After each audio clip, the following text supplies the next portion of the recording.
দক্ষিণেশ্বরের পর এবারে কালীঘাটের আদলে সেজে উঠলো ব্রিগেডের মঞ্চ। নির্বাচনের আগে আমরা একটা গেরুয়া ব্রিগেড দেখেছিলাম, আজকে নির্বাচনের পর ফল ঘোষণার পর আবারও একটা ব্রিগেড দেখছি। বিধিবত ঐতিহাসিক মুহূর্তের সাক্ষী থাকলো পশ্চিমবঙ্গ, একেবারে সরকার বদলের। এই একই ঘটনা 2011-তে আমরা দেখেছিলাম, যখন বাম দমনের অবসান ঘটিয়ে তৃণমূল ক্ষমতায় এসেছিল। আবারও কিন্তু 15 বছরের তৃণমূল সরকারকে সরিয়ে বিজেপি ক্ষমতায় এসছে, এবং আবারও এক ঐতিহাসিক মুহূর্তের সাক্ষী হয়ে রইল পশ্চিমবঙ্গবাসী।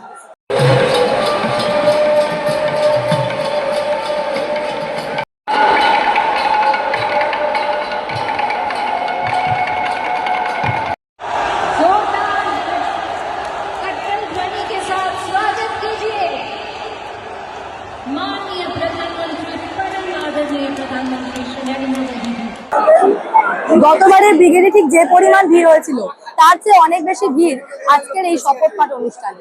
রীতিমতো কিন্তু কাতারে কাতারে মানুষ এসছে, সেই ছবি আপনাদের দেখিয়েছি আমরা। একেবারে পরিষ্কার হয়ে গেছে যে এতদিন তৃণমূল সরকার যেহেতু ক্ষমতায় ছিল, বহু মানুষ কিন্তু ভয় বেরিয়ে আসতে পারেনি।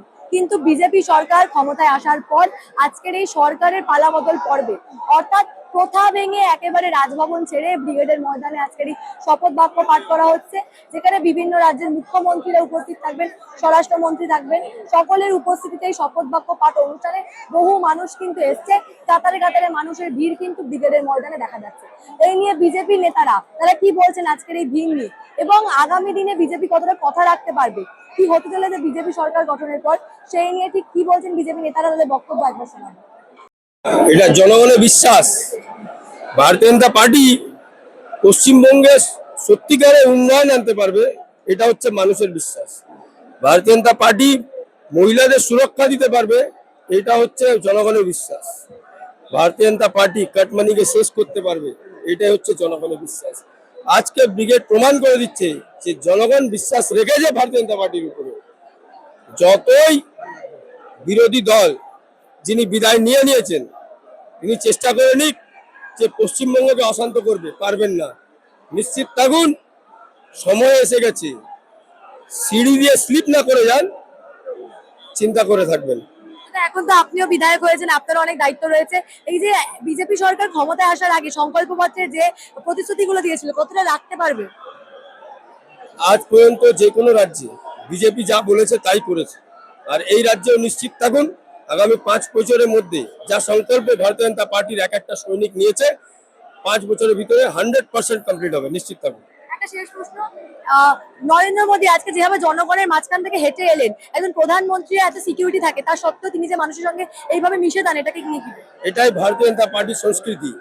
আমরা সবসময় জনগণের মাঝখানে থাকতে ভালোবাসি। একটা বিধায়ক হয়ে দেখুন, আমি আজকে এখানে দাঁড়িয়ে আছি, গেস্টকে সিট দিয়েছি। এটাই আমাদের সংস্কৃতি, এটাই আমাদের কালচার। তোলামূল দলের মতন কালচার আমাদের নেই যে এমএলএরা বিধায়করা এসিতে বসবে আর জনগণ রাস্তায় কুকুর ছাগলের মতন ঘুরবে। নিশ্চিত থাকুন, আমরা সবার সঙ্গে সবার সাথে থাকবো। 2 মার্চ ব্রিগেড থেকে পরিবর্তনের যে ঘন্টা, সেটা বাজিয়ে দিয়েছিলেন নরেন্দ্র মোদী, এবং আজকে 9 মে রবীন্দ্র জয়ন্তী। আজকের দিনে পশ্চিমবঙ্গে আসল পরিবর্তন হচ্ছে, যে পরিবর্তনের অপেক্ষায় ছিল গোটা পশ্চিমবঙ্গবাসী।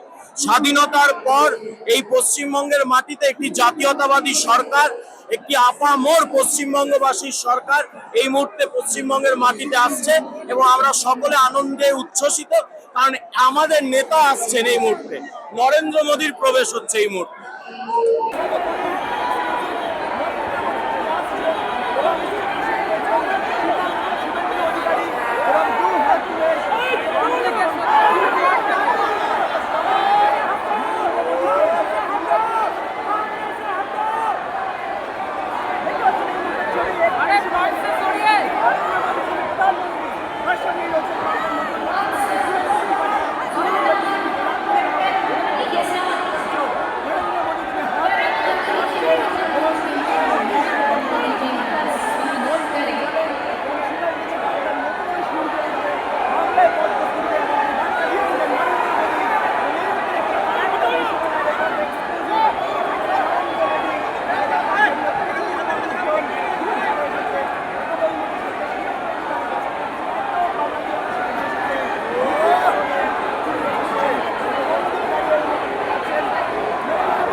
একদিকে যখন বিজেপির নয়া নির্বাচিত মুখ্যমন্ত্রী শুভেন্দু অধিকারী তিনি শপথ গ্রহণ করলেন, অন্যদিকে মন্ত্রিসভায় যারা ছিলেন না, যাদের থাকার কথা, নিশীথ প্রামাণিক, অগ্নিমিত্রা পাল, দিলীপ ঘোষ, ক্ষুদিরাম টুডু এবং অশোক কীর্তনিয়া, তারাও কিন্তু আজকে এই মঞ্চ থেকে শপথ গ্রহণ করলেন। একেবারে মন্ত্রিসভার সদস্য পরিষ্কার হয়ে গেল। অন্যদিকে প্রধানমন্ত্রী নরেন্দ্র মোদী তিনি আজকে যেভাবে মানুষের মধ্যে মিশে গেলেন, যেভাবে মানুষের মধ্যে হেঁটে এলেন, তা প্রমাণ করে দিল যে বিজেপির না সবসময় দেশের প্রধানমন্ত্রী হয়, তবে বিজেপির যিনি মুখ নরেন্দ্র মোদী তিনি সবসময় মানুষের মধ্যে মিশে আছে এবং আগামী দিনে বাংলায় বঙ্গ বিজেপিও মানুষের মধ্যে মিশে থাকবে, সেই বার্তায় কিন্তু আজকে প্রধানমন্ত্রী দিয়ে গেলেন। এবং আজকের এই মঞ্চ থেকে, শপথ গ্রহণের মঞ্চ থেকে শুভেন্দু অধিকারী কি বলেছেন সেটাও একবার শোনাবো।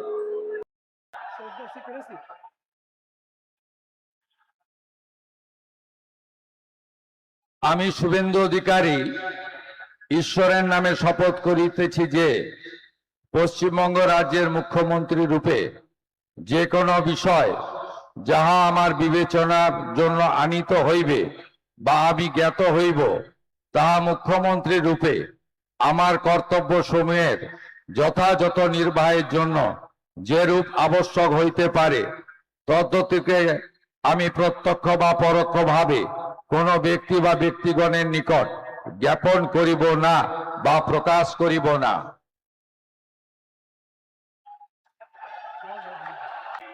আমি শুভেন্দু অধিকারী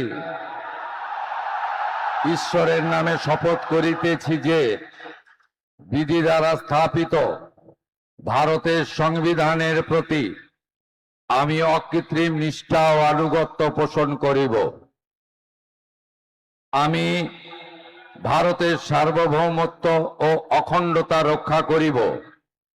পশ্চিমবঙ্গ রাজ্যের মুখ্যমন্ত্রী রূপে আমার কর্তব্য সমূহ নিষ্ঠাপূর্বক এবং বিবেকসম্মতভাবে নির্বাহ করিব এবং ভয় বা পক্ষপাত, প্রীতি বা বিদ্বেষ রহিত হইয়া সকল শ্রেণীর জনগণের প্রতি সংবিধান ও বিধি অনুসারে ন্যায় আচরণ করিব।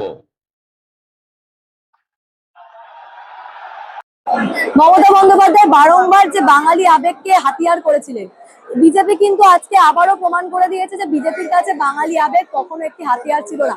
ফলে এতদিন কেবলমাত্র নির্বাচনের জয়ের আগে পর্যন্ত নয়, নির্বাচনের জয়ের পরেও কিন্তু বাঙালি আবেগকে বিজেপি একেবারেই গুরুত্ব দিচ্ছে। একদিকে যেমন নির্বাচনের আগে আমরা প্রধানমন্ত্রীকে ঝালমুড়ি খেতে দেখেছি, গত ব্রিগেডে দক্ষিণেশ্বর সহ কলকাতার একাধিক ছবি কিন্তু ফুটে উঠেছিল মঞ্চে, এবারে কিন্তু আবারও কালীঘাটের আদলে গড়ে উঠলো মঞ্চ। অর্থাৎ নির্বাচনে জয়ের পরেও বিজেপি কিন্তু পশ্চিমবঙ্গে নিজেদের সত্তা, নিজেদের ক্ষমতা কায়েম রাখার জন্য বাঙালি আবেগকে এখনো গুরুত্ব দিচ্ছে। বিভিন্ন জায়গায় কিন্তু ইতিমধ্যে পোস্টার পড়ে গেছে, ধন্যবাদ আমাদের ভরসা করার জন্য, ভরসা করে সুযোগ দেওয়ার জন্য। অর্থাৎ বিজেপি আগামী দিনে কথা রাখারই প্রতিশ্রুতি দিচ্ছে এবং মানুষকে ধন্যবাদ জানাচ্ছে এই পালা বদলের জন্য। 2011 থেকে ঠিক যে ঐতিহাসিক পালা বদল আমরা দেখেছিলাম, আবারও কিন্তু 2026-এ দাঁড়িয়ে একই রকম ঐতিহাসিক পালা বদল দেখলাম এবং তার সাক্ষী হয়ে থাকলো এই ব্রিগেডের ময়দান, যেখান থেকে বিজেপির নতুন সরকার শপথ গ্রহণ করলো। আপনারা কি ভাবছেন বিজেপি সরকার ক্ষমতায় এলে ঠিক কি হতে চলেছে? তারা কি কথা রাখবে, নাকি আবারও 5 বছর পর আগের বারের সরকার যা ঘটনা ঘটিয়েছিল একই ঘটনা আমরা দেখতে পাবো? এই বিষয় নিয়ে আপনাদের মূল্যবান এবং গুরুত্বপূর্ণ মতামত অবশ্যই জানাবেন না নিউজ বাংলা কমেন্ট সেকশনে এবং দেখে থাকুন না নিউজ বাংলা।